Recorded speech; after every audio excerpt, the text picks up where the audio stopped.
जय श्री राम दोस्तों। जय बजरंगबली। इस बार मंगलवार का ब्लॉग है दोस्तों मेरा। ये मंगलवार के दिन बनाया था, शूट किया था मैंने इसको। और इस बार मैंने डिसाइड किया कि मैं अपने बच्चों को मंदिर ले जाऊंगा। और इस बार हम जो मंगलवार को मंदिर जाने वाले थे वो मरघट वाले बाबा जी के मंदिर, जो कि यमुना बाज़ार यमुना बैंक पर है, जहाँ बहुत भीड़ लगती है दोस्तों। तो जब हम वहाँ पहुँचे तो हमने देखा कि वहाँ बहुत सारी भीड़ थी।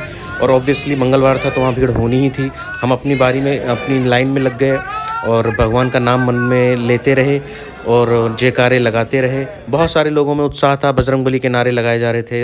दर्शन करने के बाद हम आए कचौड़ी वाले के पास। कचौड़ी हमने ली। कचौड़ी हमने पैक कराई, हालांकि हमने खाई नहीं क्योंकि हमारा पेट भरा हुआ था, सुबह सुबह का वक्त था। फिर हमने रास्ते में देखा कि बहुत सारे लोग कचौड़ियों का आनंद उठा रहे थे। बहुत सारे लोग कचौड़ियों पर टूट पड़े थे, जिसको देखो चारों तरफ कचौड़ियाँ ही कचौड़ियाँ खा रहा था।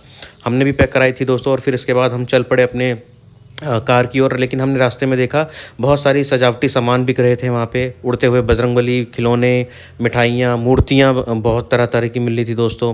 तो वहाँ पे एक अच्छा सा वातावरण था, जहाँ पे आप जब भी कभी मंदिर जाते होंगे तो आप देखते होंगे बाहर निकल के कि वहाँ पे रंग बिरंगी जो दुकानें सजी होती हैं। थोड़ी दूर चलने पे हमें शनिदेव महाराज के दर्शन हुए। जय शनिदेव महाराज। और उनका आशीर्वाद लेने के बाद हम आगे बढ़े और हमने देखा कि आगे वहाँ पे कुछ सज्जन पुरुष पानी की सेवा कर रहे थे। वो लोगों को जल पिला रहे थे। लोग अपनी अंजुलि में जल पी रहे थे दोस्तों। जल पीने का मज़ा तो अंजुलि में ही आता है। कभी आप आजमाइएगा कि कैसे किस प्रकार से अंजुलि में पानी पिया जाता है। इसके बाद हमने देखा कि एक सज्जन पुरुष चाय की सेवा कर रहे थे। वो चाय परोस के सबको आगे बढ़ने को बोल रहे थे। ये बहुत अच्छी सेवा थी दोस्तों। कई लोग अपनी लाइन में लगे हुए थे, अपनी बारी की प्रतीक्षा कर रहे थे कि उनको चाय मिल जाएगी। इसके बाद हम आगे बढ़े और हमने देखा कि वहाँ एक जगह चौकी लगी हुई थी, बजरंगबली के भजन गाए जा रहे थे। हम थोड़ी देर के लिए वहाँ रुके और हमने देखा कि वो एक सज्जन पुरुष जो एक गायक थे, बहुत ही अच्छा गायन कर रहे थे।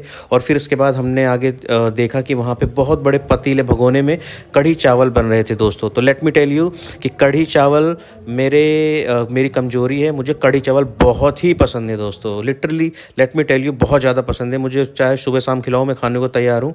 कमेंट में बताना किस किस को कढ़ी चावल पसंद है। और ये तो देखने से भी बहुत अच्छी लग रही थी कि एक सज्जन पुरुष में पकोड़े तल रहे थे।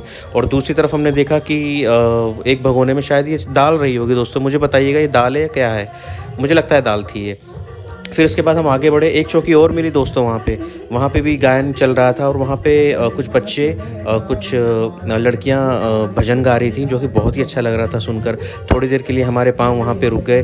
बजरंगबली के हमने थोड़े से भजन सुने और उनको देखने के बाद हम फिर अपने गाड़ी की ओर बढ़ चले।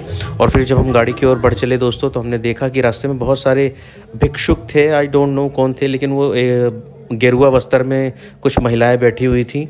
ज़्यादातर उसमें से गेरुआ वस्त्र में थी। मुझे नहीं पता है कौन थी, शायद मांगने वाली होंगी। फिर इसके बाद हम अपनी पार्किंग की ओर बढ़ चले, जो कि मंदिर के बाहर लगती है। ये यहाँ पे कोई पार्किंग नहीं है दोस्तों, यहाँ पे ऐसी पार्किंग बना के। फिर मैंने देखा कि बच्चे आगे बैठने के लिए लड़ रहे थे कि वो नैना बोल रही थी कि मैं बैठूंगी, समर और सुनैना बोल रहे थे कि मैं। और फिर अंत में सुनैना ने बाजी मार ली। फिर इसके बाद हम अपने यमुना के ऊपर जो लोहे का बना हुआ पुल, जब भी कोई दिल्ली वासी इस पुल से गुजरता है तो वो ये ज़रूर बोलता है कि ये अंग्रेज़ों का बनाया हुआ पुल है और ये बहुत ही मजबूत है आज भी। और कमेंट में मुझे बताना दोस्तों, अभी मैं कौन से फ्लाई ओवर पर चढ़ रहा हूँ और ये मैं कहाँ जा रहा हूँ दोस्तों।